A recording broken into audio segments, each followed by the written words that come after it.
Good morning, good afternoon, good evening, depending on your time zone and where you are watching me from. Today, I welcome you to this episode on teenagers and laziness. If you have a teenager who you feel he or she is lazy, then this episode is for you. Let's move. When you say teenagers are lazy, is that correct? Is it true? Or are we only just generalizing?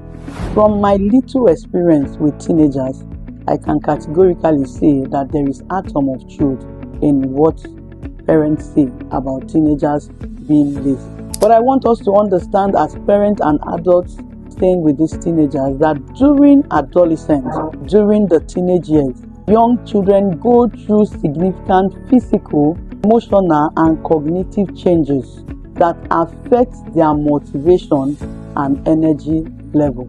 If you have this understanding, you will deal well with your teenager. While my teenage children were also at this level, I had issues.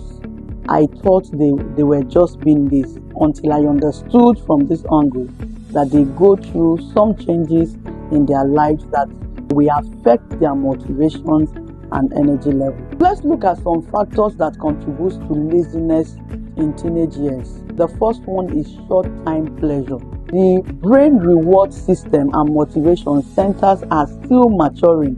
This can lead to the tendency to prioritize only short-time pleasure over long time. The children just want to do things that will give them pleasure now and not afterwards. Even with adults, we do a lot of this. And the second factor is hormonal changes. Like I will always say, they go through what we go through. So they have emotions, they go through emotional challenges like we do. They go through hormonal issues and challenges like we do. So they have hormonal changes.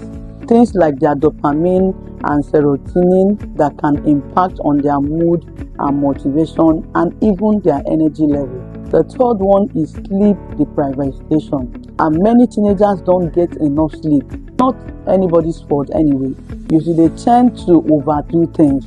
You can see a teenager on his game pad for hours. I used to have a boy in my house. One day I got up and I noticed that at 2 a.m. he was still awake playing games. Tell me how that child will function the next day and function properly. So when they deprive themselves of sleep, getting enough sleep, a teenage child is supposed to sleep at night at least 8 to 9 hours or maximum 8 to 10 hours. If they don't get that amount of sleep, it's going to affect, them. And so when you tell them get up and sweep, the child is lazing about because, of course, he or she still needs to sleep. Number 4 is social pressures and stress. The school demands, social media demands, relationship can be overwhelming for them at this point. So a lot of works to be done, a lot of notes to copy.